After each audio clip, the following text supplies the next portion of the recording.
Hello everyone, स्वागत है आप लोगों का हमारे यूट्यूब चैनल मीडिया एजुकेटर में। तो नॉर्मेटिव थ्योरी में अभी तक हम लोग दो थ्योरीज को डिस्कस कर चुके हैं, ऑथोरिटेरियन थ्योरी और लिबर्टेरियन थ्योरी। अगर आपने वो वीडियोस नहीं देखी हैं तो कम्युनिकेशन थ्योरी की प्लेलिस्ट में जाके आप लोग वो वीडियो देख सकते हैं। आज हम लोग डिस्कस करेंगे सोशल रिस्पॉन्सिबिलिटी थ्योरी को। इससे पहले हम लोगों ने जो थ्योरीज डिस्कस की हैं, ऑथोरिटेरियन थ्योरी और लिबर्टेरियन थ्योरी। ऑथोरिटेरियन थ्योरी में क्या था कि किसी भी स्टेट की या किसी भी कंट्री की जो भी मीडिया है, जो भी कम्युनिकेशन चैनल हैं, उनके ऊपर कंट्रोल रहता है वहाँ की गवर्नमेंट का, वहाँ की स्टेट का, गवर्नमेंट से जुड़े हुए ब्यूरोक्रेट्स का। तो मीडिया क्या दिखाएगा, क्या नहीं दिखाएगा, किस तरीके से गवर्नमेंट को प्रेजेंट करेगा, गवर्नमेंट की पॉलिसीज को प्रेजेंट करेगा, तो वो कौन कंट्रोल करता था? गवर्नमेंट कंट्रोल करती थी। तो ऑथोरिटेरियन थ्योरी में ये है कि मीडिया को स्टेट और गवर्नमेंट कंट्रोल करती है पूरे तरीके से। ठीक है। फिर उसके बाद आती है लिबर्टेरियन थ्योरी। उसमें ये है कि मीडिया के ऊपर किसी भी तरीके का कंट्रोल नहीं होना चाहिए। मीडिया को उतनी आज़ादी होनी चाहिए कि वो अपने तरीके से काम कर सके, लोगों के लिए काम कर सके, गवर्नमेंट की जो पॉलिसीज हैं उनको क्रिटिसाइज कर सके, या गवर्नमेंट अगर कुछ गलत कर रही है उसको क्रिटिसाइज कर सके। तो लिबर्टेरियन थ्योरी में ये चीज़ है। जब मीडिया को पूरी तरीके से आज़ादी दी गई, तब बहुत सारे न्यूज़पेपर स्टार्ट हुए, बहुत सारे न्यूज़ चैनल स्टार्ट हुए, और इनिशियल लेवल पर सभी ने लोगों के लिए काम किए। गवर्नमेंट की पॉलिसीज जो हैं, जो भी उसमें अच्छा है, जो भी बुरा है, वो लोगों के सामने मीडिया ने अपने तरीके से चीजें रखी। लेकिन धीरे धीरे क्या होता है कि बहुत सारी न्यूज़पेपर स्टार्ट हो जाते हैं, बहुत सारे चैनल स्टार्ट हो जाते हैं, तो उनके बीच में एक सर्कुलेशन वार और टीआरपी का गेम स्टार्ट हो जाता है। सारे मीडिया हाउसेस पब्लिक का जो अटेंशन है वो अपनी तरफ लेना चाहते हैं, जिससे उनका सर्कुलेशन बढ़ सके, वो टीआरपी ज्यादा गेन कर सकें, जिससे उनको एक एड रेवेन्यू उनका जनरेट हो। तो उसके लिए सारे मीडिया हाउसेस ने क्या है, अलग अलग चीजें उन्होंने दिखाना स्टार्ट कर दिया। वो एक छोटी सी बात को या छोटे से मुद्दे को भी वो बड़ा चढ़ा कर दिखाते थे लोगों को, जिससे लोगों का अटेंशन उनकी तरफ आ जाए। ठीक है। अटेंशन आएगा तो उनका सर्कुलेशन बढ़ेगा, टीआरपी बढ़ेगी, और ये जब ये दोनों चीजें बढ़ेंगी तो उनका एड रेवेन्यू भी जनरेट होगा। तो जहां मीडिया का रोल ये होना चाहिए था कि वो पब्लिक वेलफेयर के लिए काम करे, लोगों के लिए काम करे, तो वो ये काम ना करके वो क्या कर रही थी, एक प्रॉफिट मेकिंग प्रोफेशन की तरह काम करना उन्होंने स्टार्ट कर दिया। वहीं से फिर स्टार्ट होता है येलो जर्नलिज्म और सेंसेशनल जर्नलिज्म का, कि किसी भी छोटी चीज को वो इतना बड़ा चढ़ा के दिखाते हैं कि एक तरह की सनसनी फैल जाती है। किसी भी फैक्ट्स को वो मैनिपुलेट करके लोगों को प्रेजेंट करते हैं, जिससे उनका सर्कुलेशन बढ़े, जिससे उनका टीआरपी बढ़े। तो जब ये सारी चीजें बहुत ज्यादा प्रैक्टिस होने लगी, तब गवर्नमेंट ने डिसीजन लिया कि मीडिया की भी कुछ अकाउंटेबिलिटी होनी चाहिए, कुछ रिस्पॉन्सिबिलिटी होनी चाहिए, जिससे मीडिया को थोड़ा सा कंट्रोल किया जा सके, और जो सोसाइटी में सर्कुलेशन वार और टीआरपी वार चल रहा है उसको थोड़ा सा रोका जा सके। तो वहीं से स्टार्ट होती है सोशल रिस्पॉन्सिबिलिटी थ्योरी। तो इसके लिए यूनाइटेड स्टेट ने क्या किया, एक कमीशन बनाया, जिस कमीशन का नाम था commission on the freedom of press, जिसे हचिसन कमीशन भी कहते हैं। उस कमीशन ने अपनी स्टडी की, स्टडी करने के बाद उन्होंने अपनी एक रिपोर्ट रखी 1947 में। तो कमीशन ने अपनी रिपोर्ट में बहुत सारी चीजें बताई, जर्नलिज्म से रिलेटेड, जर्नलिस्ट से रिलेटेड, मीडिया से रिलेटेड, कि उनको किस तरीके से काम करना चाहिए, किस तरीके से काम नहीं करना चाहिए। तो ये सारी चीजें हचिसन कमीशन ने अपनी रिपोर्ट में प्रेजेंट की। तो ये सोशल रिस्पॉन्सिबिलिटी वहीं से अडेप्ट की गई। जैसे सिटीजन अपनी कंट्री के लिए रिस्पॉन्सिबल होते हैं, अपनी फैमिली के लिए रिस्पॉन्सिबल होते हैं, अपनी सोसाइटी के लिए रिस्पॉन्सिबल होते हैं, वैसे ही मीडिया को भी कंट्री के लिए, कंट्री के लोगों के लिए और अपने काम को लेके अकाउंटेबल होना जरूरी है। ठीक है। तो ये थ्योरी क्या कहती है?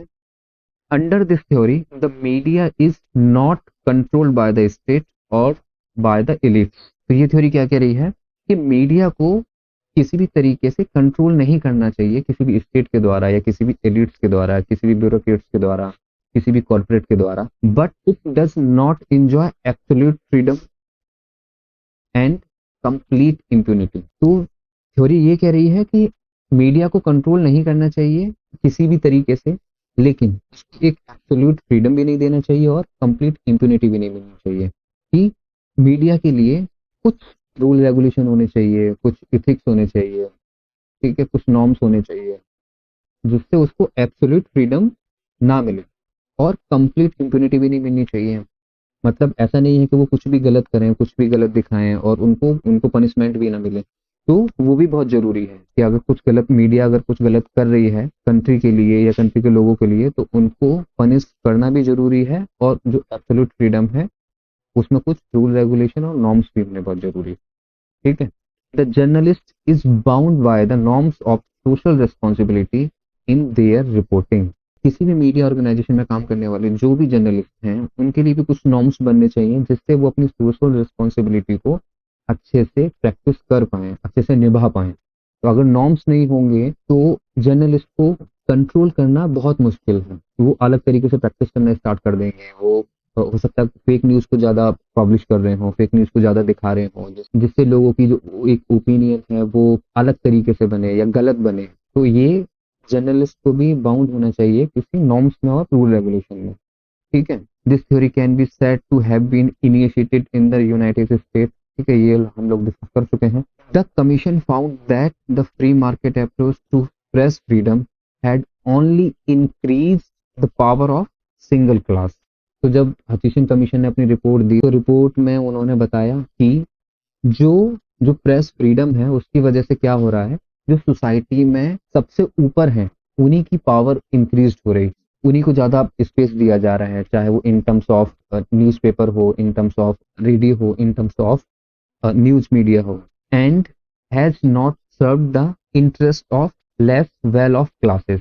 यानी जो कंट्रीज की जो मार्जिनल कम्युनिटी है या जो माइनॉरिटी कम्युनिटी है उनको ज्यादा स्पेस नहीं दिया जा रहा है मीडिया प्लेटफॉर्म्स के अंदर, जिससे क्या हो रहा है कि वो empower नहीं हो पा रहे हैं इन terms of education, in terms of information.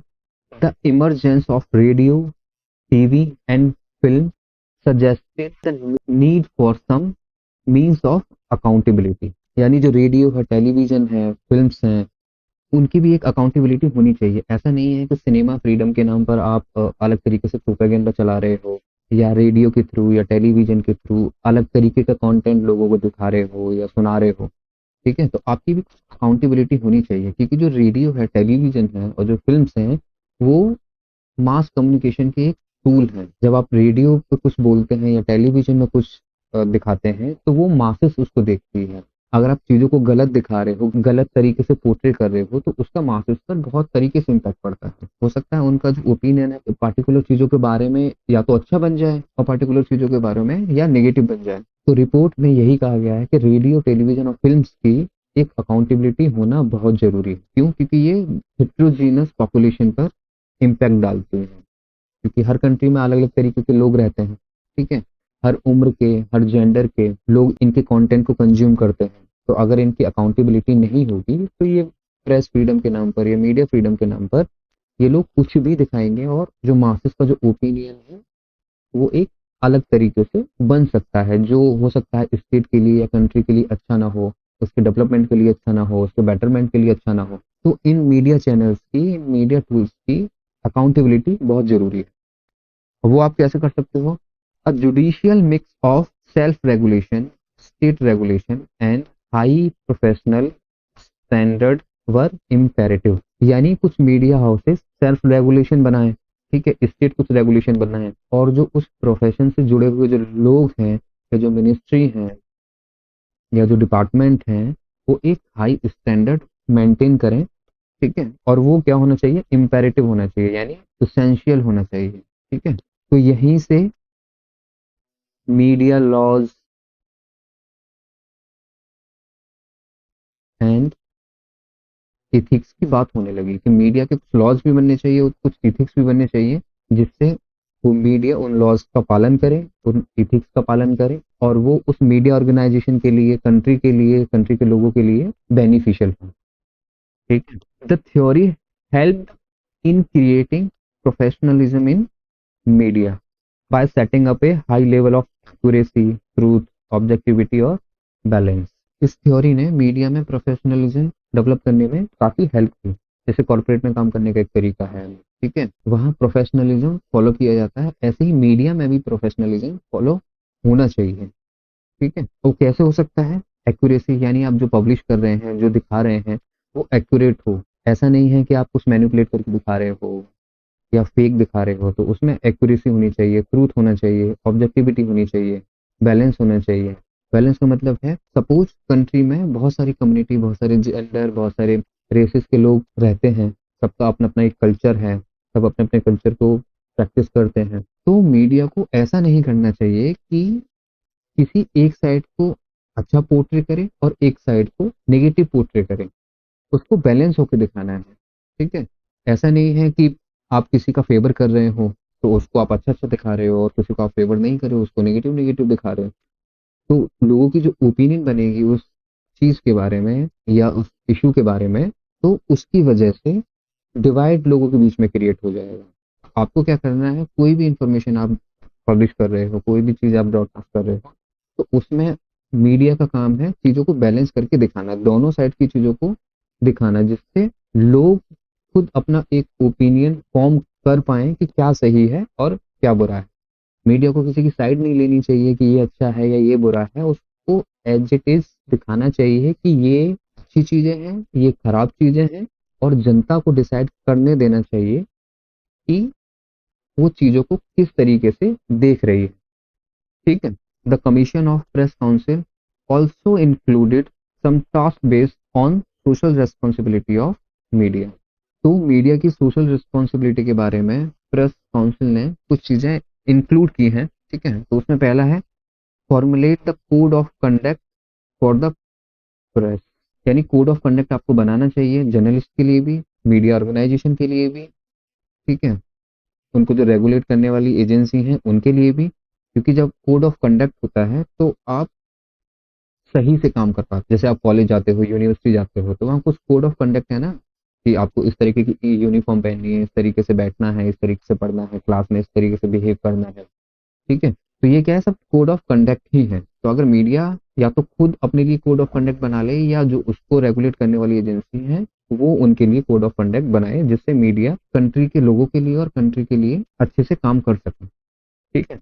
Improve the standard of journalism. जब आप कोड ऑफ कंडक्ट बनाओगे और मीडिया और जर्नलिस्ट उसको फॉलो करेंगे तो एक जर्नलिज्म का स्टैंडर्ड मेंटेन होगा, ठीक है, जो किसी भी कंट्री की ग्रोथ के लिए बहुत अच्छा है। Safeguarding the interest of journalism and journalist. चाहे वो जर्नलिज्म हो, चाहे वो जर्नलिस्ट हो, चाहे वो मीडिया ऑर्गेनाइजेशन हो, तो उनको प्रोटेक्ट करने के लिए, सेफ गार्ड करने के लिए भी जो कदम है वो उठाने चाहिए, ठीक है। ऐसा नहीं है कि करप्शन का कोई इशू किसी मीडिया हाउस ने कवर किया है या किसी जर्नलिस्ट ने कवर किया है तो उसको डेथ थ्रेट आने लग जाए। तो ये भी जरूरी है कि मीडिया और जर्नलिस्ट अपना काम ट्रुथफुली कर पाए, उसके लिए उनकी सेफ गार्डिंग भी बहुत जरूरी है। Criticise and make some penalty for violating the code of conduct. अगर कोड ऑफ कंडक्ट जो भी बनाए गए हैं, अगर उसको कोई वायलेट करता है तो उसके लिए पेनल्टी का भी प्रावधान होना चाहिए, और उसको क्रिटिसाइज करना भी चाहिए, और उसके लिए